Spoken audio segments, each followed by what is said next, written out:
Class 12th Chemistry, we were discussing Unit 14 Biomolecules, and in this video we will discuss about amino acids, classification and properties of amino acids and peptide bond. First come to amino acids. Amino acids contain amino, that is NH2, and carboxyl COOH functional groups.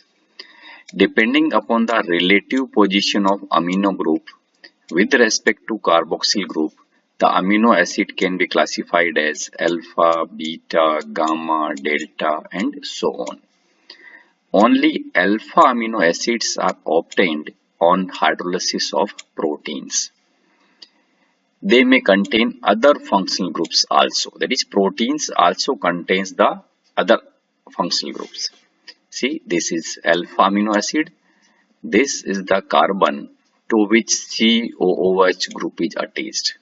And this is alpha carbon.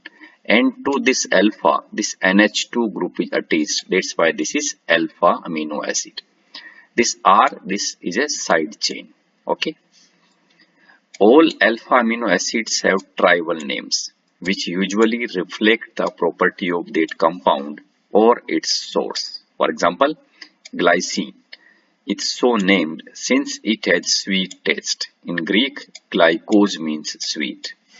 And tyrosine was first obtained from cheese. In Greek, tyros means cheese. Okay. Amino acids are generally represented by a 3-letter symbol. Sometimes 1-letter symbol is also used. See some examples of natural amino acids. Okay, this is the general representation of amino acids. In this case, this R may be different. Say if amino acid is glycine, then in this R will be H. This is the simplest amino acid, glycine. 3-letter symbol is GLY and 1-letter symbol is G. This is alanine. If R is CH3, then it is alanine. 3-letter symbol is ALA and 1-letter code is capital A. Valine, this R, this is CH3 twice CH and 3-letter symbol is VAL and 1-letter code is V. Leucine, if R is this CH3 twice CH, CH2 and its 3-letter symbol is LEU and 1-letter code is capital L. Okay. Classification of amino acids.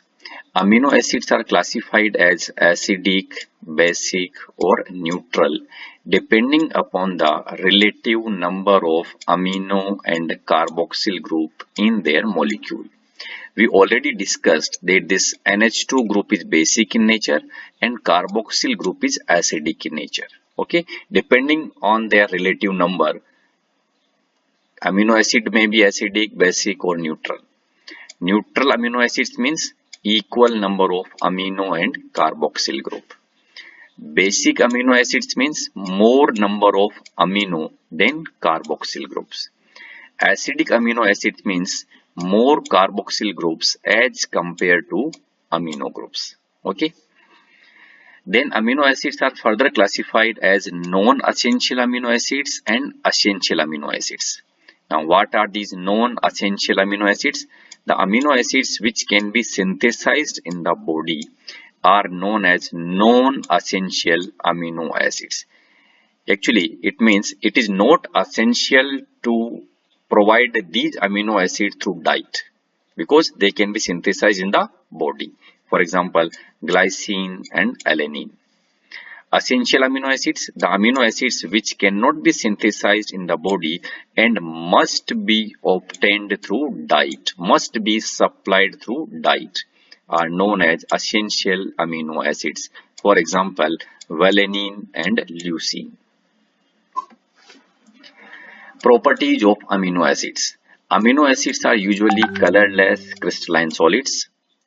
These are water soluble, high melting solids and behave like salts rather than simple amines or carboxyl acids.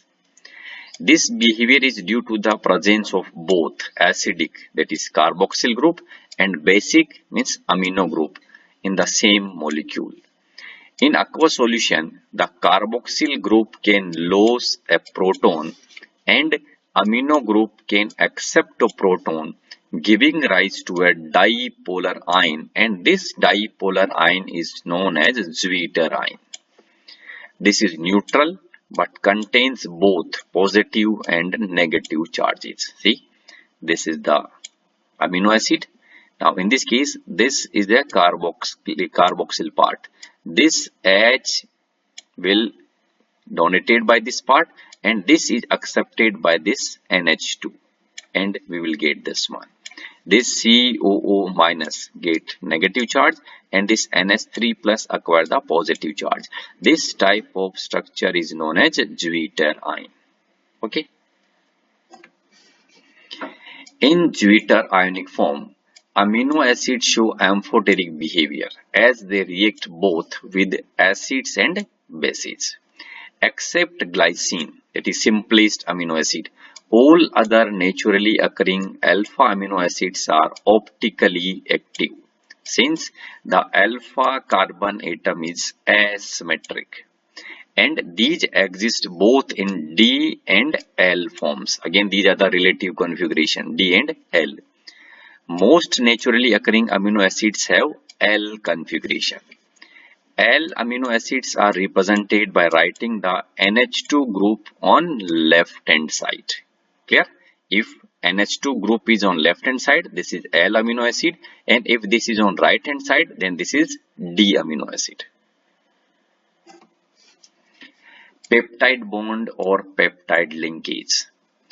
Peptide linkage is an amide formed between COOH group and NH2 group of two molecules of similar or different amino acids by the elimination of water molecule resulting in formation of CONH bond.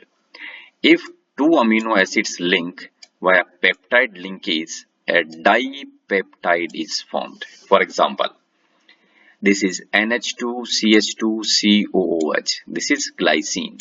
Okay, and this NH2 CH CH3 COOH. This is alanine. Now this COOH of this glycine and NH2 of this alanine will interact, and a water molecule OH from this and H from this will eliminate out, resulting in this CONH linkage, and this linkage is known as peptide linkage or peptide bond. Okay, and whatever the dipeptide is formed, this is glycyl alanine. Okay, and in three letter symbol we can write GLYALA. Okay. Now polypeptides and proteins. If a third amino acid combines to a dipeptide, the product is called tripeptide. Similarly, when 4, 5 or 6 amino acids are linked, the respective products are known as tetrapeptide, pentapeptide or hexapeptide respectively. When the number of amino acids is more than 10, then products are called polypeptides. A polypeptide with more than 100 amino acid residues having molecular mass higher than 10,000 U is called a protein. However, the distinction between a polypeptide and a protein is not very sharp. Okay, polypeptides with fewer amino acids are likely to be called proteins. In what way? If they ordinarily have a well-defined conformation of a protein, that is, if they have the well-defined structure of protein, such as insulin, which contains 51 amino acids, but insulin is considered as a protein. Okay, thank you. Subscribe my channel to get the next video from this chapter. In the next video, we will discuss about structure of proteins.